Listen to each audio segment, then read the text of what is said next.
quelques minutes, je vais vous raconter ce qui s'est passé. Vous allez comprendre pourquoi. Parce qu'on nous fait souvent ce grief un peu dans le monde, que le régime actuel s'est attaqué aux acquis démocratiques. Quand je suis arrivé en 2016, nous avons eu une séance avec les partenaires sociaux au sujet des revendications des salariés du public. Et ils avaient des exigences démesurées.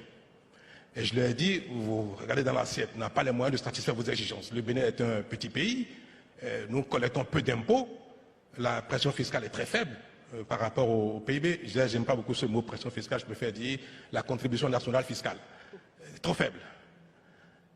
Mais ils disent, on n'en a rien à faire, Monsieur le Président, si vous ne le faites pas, le pays sera paralysé.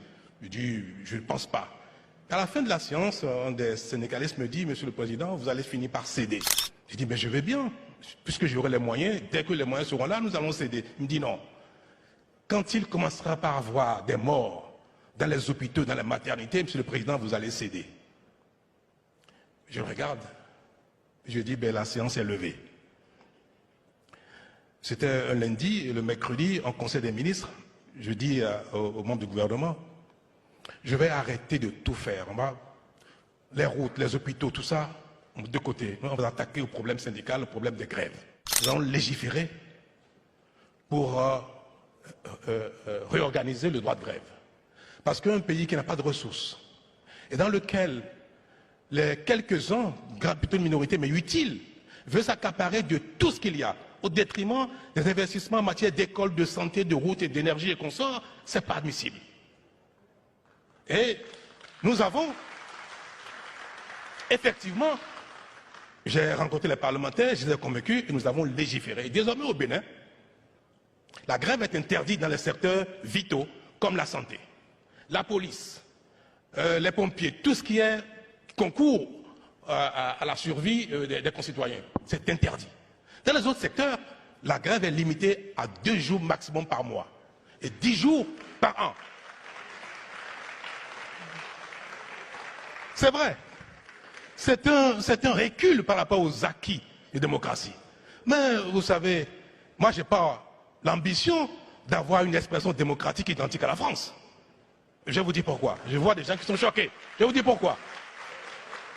Quand un pays comme la France, l'Italie, les États-Unis consorts sont des pays construits, organisés, structurés, et que la plupart des fondamentaux sont acquis, l'expression démocratique peut flirter avec l'anarchie.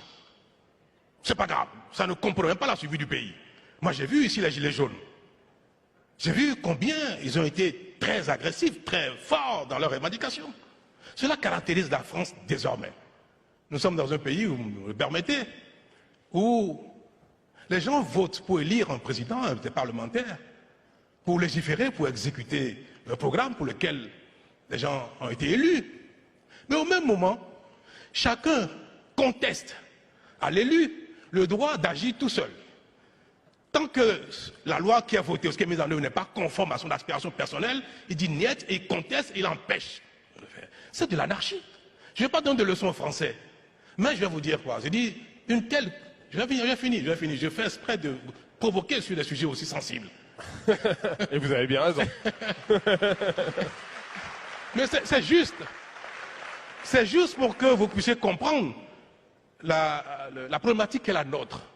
Quand un pays est construit, on peut ne pas avoir un gouvernement pendant 6 mois. Si on a vu en Belgique, ce n'est pas un problème.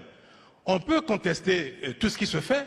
Le pays n'est pas véritablement paralysé. Vous êtes en train de nous dire que l'anarchie et la contestation, c'est un luxe. Là, l'anarchie et la contestation, ce sont des luxes. Ce ne sont pas des luxes, mais ça peut être... c'est pas préjudiciable à la survie d'un pays qui est déjà les fondamentaux. Mais quand un pays est à construire, ou notamment un pays dans lequel tout est à reprendre, vous avez besoin d'avoir une réglementation forte.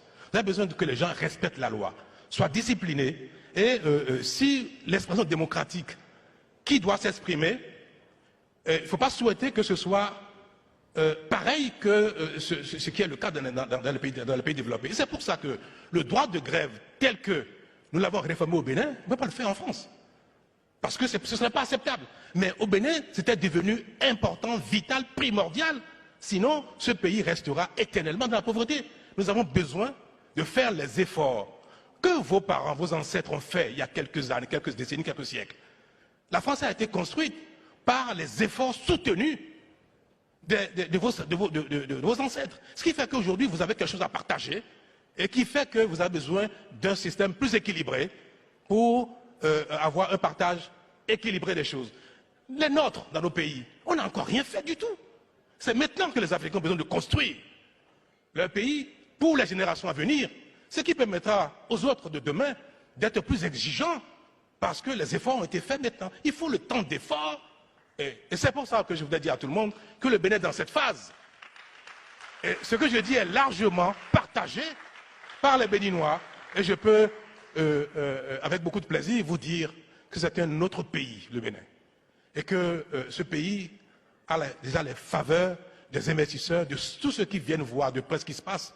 Ils n'hésitent pas à faire l'investissement, à commencer à faire quelque chose au Bénin.